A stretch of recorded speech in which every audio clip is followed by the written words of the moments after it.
এখানে একটা প্রশ্ন আছে, জাহাঙ্গীর হুজুর বলেছে মাইজভান্ডারের পুকুরে অনেক কারামতি আছে।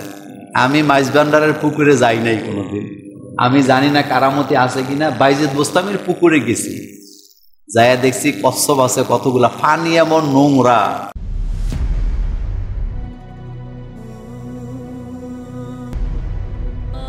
Al Wasatia, enjoy the Quranic message.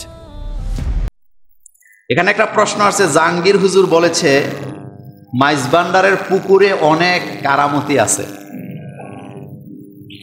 আমি মাইজভান্ডারের পুকুরে যাই নাই কোনোদিন, আমি জানি না কারামতি আছে কিনা। বাইজিদ বোস্তামির পুকুরে গেছি, যাইয়া দেখছি কচ্ছপ আছে কতগুলা, পানি এমন নোংরা। আমি যখন সিলেটে গেছি, সিলেটে শাহজালাল রহিমাহুল্লাহর মাজারের পাশে একটা কি আছে, এটার মধ্যে কচ্ছপ আছে না, পানি যে কত নোংরা।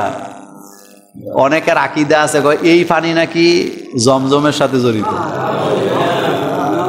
মাথা ঠিক আছে তোর? জমজমের পানি পৃথিবীর শ্রেষ্ঠ পানি। এই রকমের কুয়া পৃথিবীতে আর একটাও।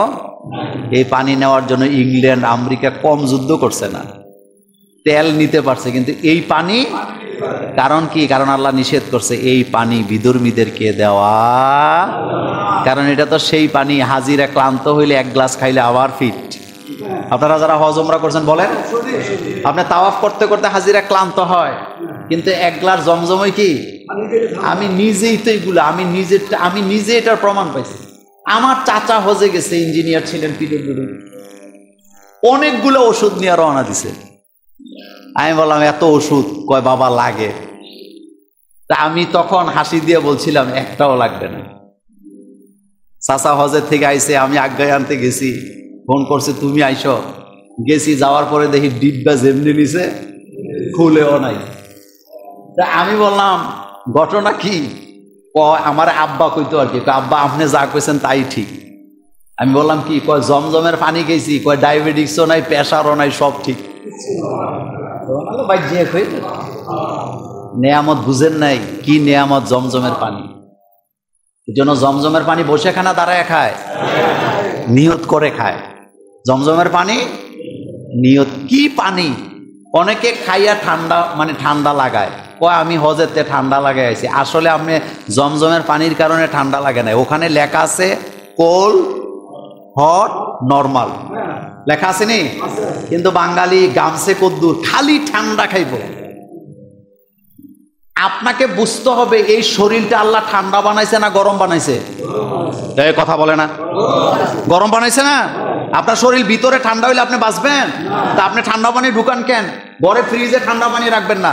আমি আমার ঘরে এটা নিয়ে যুদ্ধ করি সব সময়, কারণ রোগ ব্যারামের সব এই ঠান্ডা পানি থেকে। শরীর বানাইছে আল্লাহ একটা তাপমাত্রা দিয়া গরম থাকার জন্য। প্রত্যেক দিন ফ্রিজটা খুললেই মারে, যারা ফ্রিজ কিনছে এটা একটা ফ্যাশন, ও ঠান্ডা পানি দে, না খাইলে আত্মা ঠান্ডা হয় না। হাসার জন্য বলি নাই, ঠান্ডা পানি বন্ধ করবেন ঘরে, অনেক রোগ থেকে আপনি বাঁচতে পারবেন। মহিলাদেরকে কথা কথা ফ্লোরে শুইতে দিবেন না, দেখবেন একটু গরম লাগলে যায় ফ্লোরে শোয়। আপনি ডাক্তারকে জিজ্ঞেস করেন খালি ফ্লুরটা কত ক্ষতি আমাদের শরীরের জন্য। এই শরীরটা আল্লাহ তাপমাত্রা দিয়ে, একটা নির্দিষ্ট তাপ দিয়ে আল্লাহ বানাইছে। এই যে আপনি পানি খান, খাবার খান, খাবারের সাথে যদি দূষিত ব্যাকটেরিয়া ঢুকে যায়, এই শরীরে এমন তাপমাত্রা আল্লাহ ভিতরে রাখছে, ঢোকার সাথে সাথে এটা মরে যায়। সুবহানাল্লাহ ভাই। সুতরাং ও যে কথাটা বলতেছিলাম, সেই কথাটা হলো পৃথিবীর কোনো পুকুরের মধ্যে বরকত থাকে পচা জিনিস আছে। আর এই হুজুরের কথা শোনাও তো দরকার নেই। কয়দিন আগে দেখছেন না, পরীক্ষা দিতে যাবে বাচ্চারা, কোথায় নিয়ে গেছে?